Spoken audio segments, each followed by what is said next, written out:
So this is the Urdu version of the video of design and visual integrity. ये Urdu version है video का जो हमने last में डिज़ाइन एंड विजुअल इंटीग्रिटी का लेक्चर 2 पढ़ा था। ये लेक्चर आपको बताएगा कि आपके पास ग्राफिकल डिज़ाइन क्या है, आप किस तरीके से अपनी विजुअलाइजेशन को डिज़ाइन करते हैं, ग्राफिकल एक्सीलेंस आप किस तरीके से मेंटेन कर सकते हैं, उसका एक छोटा सा ओवरव्यू होगा। उसके अलावा ये आपको ये बताएगा कि प्रिंसिपल्स ऑफ विजुअलाइजेशन आपके पास क्या हैं।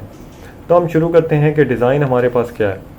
डिज़ाइन कोई भी ऐसी चीज़ आपके पास हो सकती है जो आपकी विजुअलाइजेशन जिससे बिल्डअप होती है, और वो आपके पास कलर्स भी हो सकते हैं, वो कम्बिनेशन ऑफ डाटा भी हो सकता है, और उसके साथ आपके पास जो लेबलिंग और वो जो सारी चीज़ें आपके पास ग्राफ के ऊपर गिवन होती हैं वो सारी आपके साथ डिज़ाइन के अंदर इंक्लूडेड होती हैं। तो अगर ग्राफिकल डिज़ाइन की बात करते हैं तो ग्राफिकल डिज़ाइन बेसिकली आपके पास कोई भी ऐसी चीज़ हो सकती है जो आपके पास किसी भी फॉर्म में हो, in form of a visualization हो। तो ग्राफिकल डिज़ाइन कोई भी ऐसी चीज़ हो सकती है जो इन फॉर्म ऑफ अ डाटा आपके पास रिप्रेजेंट हो रही है। जैसे कि हमारे पास यहाँ पे एक 3D ग्राफ गिवन है, तो आपके हिसाब से क्या ये ग्राफिकल इंटीग्रिटी के ऊपर पूरा उतरता है? क्या इसके कलर्स अच्छे हैं? क्या इसकी लेबलिंग कंप्लीट है? दिखने में तो ये आपको बहुत अच्छा लग रहा होगा। तो इस स्टेज के ऊपर आप ये भी कह सकते हैं कि शायद ये ग्राफ जो है ये बहुत अच्छा दिख रहा है। तो हम कह सकते हैं कि इस ग्राफ के अंदर सारी चीज़ें पूरी हैं, लेकिन इस ग्राफ के अंदर काफ़ी सारी चीज़ें ऐसी भी हैं जो आपके पास मिसिंग भी हो सकती हैं। तो उसको हम रिलेट करेंगे फर्दर के ग्राफिकल डिज़ाइंस को आप किस तरीके से बिल्डअप करते हैं और ग्राफिकल इंटीग्रिटी आपके पास क्या होती है। इससे रिलेटेड जो हमारे पास टॉपिक है वो हमारे पास है डिज़ाइन एक्सीलेंस।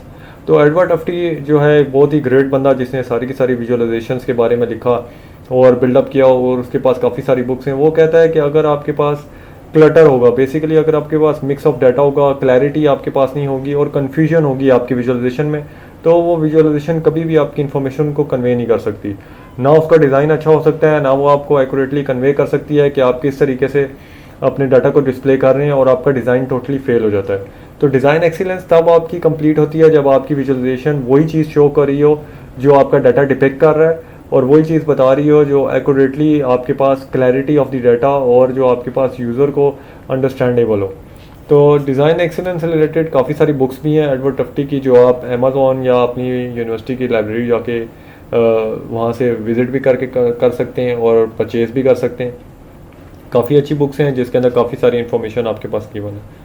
तो हम स्टार्ट करते हैं आज के टॉपिक के ऊपर कि कौन से प्रिंसिपल्स होते हैं ग्राफिकल इंटीग्रिटी के। तो बेसिकली हमारे पास 4 प्रिंसिपल्स हैं ग्राफिकल इंटीग्रिटी की। जो पहला प्रिंसिपल है वो ये कहता है कि आपने अपने डाटा के बारे में जो भी सच कहानी है, जो भी उसके पास कॉलम्स हैं, जो भी रोज़ हैं, सिर्फ उसी को आपने शो करना है अपनी विजुअलाइजेशन के अंदर। आपने कोई भी ऐसा डाटा शो नहीं करना या कोई भी ऐसी चीज़ शो नहीं करती जो आपकी विजुअलाइजेशन के अंदर प्रेजेंट ना हो। इसके अलावा अगर कोई भी चीज़ या मेजरमेंट आपने किसी जगह से ली है तो या तो वो मेजरमेंट वैसे के वैसे ही अगर आप लिख दें तो वो ज़्यादा बेहतर है, नहीं तो उसकी डायरेक्टली प्रोपोर्शनल जो है आप कोई वैल्यू जनरेट करके वो अपनी विजुअलाइजेशन के अंदर बिल्डअप कर दें। आपने कोई भी क्वांटिटी अपनी तरफ से नहीं लिखनी, कोई भी चीज़ आपने अपनी तरफ से नहीं बनानी है, और इसके अलावा आपके पास जो भी चीज़ हो वो क्लियर हो, उसके अंदर डिटेल हो, और आपको जो भी विजुअलाइजेशन बनानी है उसकी आपने थॉरो लेबलिंग करनी है, ताकि आपके पास ग्राफिकल जो डिस्टॉर्शन होती है, जो आपके पास एम्बिग्युइटी होती है या कन्फ्यूजन ऑफ डाटा है या क्लटर है वो कम से कम हो, और कोई भी ऐसा डाटा जो आपकी ग्राफिकल विजुअलाइजेशन से रिलेटेड नहीं है वो आपको शो नहीं करना होता। तो आपके प्रिंसिपल 1 आपको यही कहता है कि आपने डाटा के बारे में सच बताना है। तो आपने डाटा के बारे में सिर्फ सच बताना है, कोई भी डाटा के बारे में झूठ नहीं बताना। जो भी विजुअलाइजेशन बनी है वो सिर्फ आपके डाटा के बारे में ही बता सके। तो ये प्रिंसिपल 1 आपको ये डिपिक्ट करता है। जो प्रिंसिपल 2 है आपके पास वो इस चीज़ पे बेस करता है कि आपने डाटा की वेरिएशन शो करनी है, डिज़ाइन की शो नहीं करनी। इसका मतलब यह है कि आपने कोई भी 3D ग्राफिक्स जो पहले हमने देखी हैं, 3D चार्ट्स वगैरह हो गए, या उसमें बहुत ज़्यादा ग्राफिक्स वगैरह को पुट नहीं करना, आपने ज़्यादा से ज़्यादा डाटा को शो करने की ट्राई करनी है। तो आपके पास जब डाटा ज़्यादा एक्यूरेटली डिस्प्ले होगा, आप स्पेस को अच्छे तरीके से यूटिलाइज़ करेंगे, तो वो डाटा आपको वही चीज़ बताएगा विजुअलाइजेशन के अंदर जो ओरिजिनली उसके अंदर अवेलेबल है। इसके अलावा जो है आपने डायमेंशंस का ख्याल रखना है जब भी आप विजुअलाइजेशन को बिल्डअप कर रहे हैं।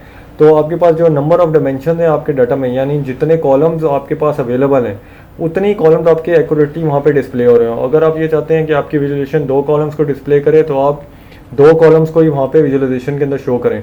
अगर 3 कॉलम्स है डाटा के अंदर तो आप 3 कॉलम्स को शो करें, लेकिन आपने ट्राई करनी है कि उतना डाटा आप डिस्प्ले कर सकें जितना एक्यूरेटली आपके पास जगह हो। इसके अलावा जो है आपने ये शो करना है यूज़र को जो विजुअलाइजेशन को रीड कर रहा होगा कि आपका डाटा क्या है। ये नहीं शो करना कि आपका डिज़ाइन क्या है, आपको उसको ये फोकस करवाना है कि आपके पास डाटा कितने अच्छे तरीके से डिस्प्ले है, ताकि वो इस चीज़ पे फोकस ना करे कि कौन से मेथड के थ्रू ये चीज़ बनी है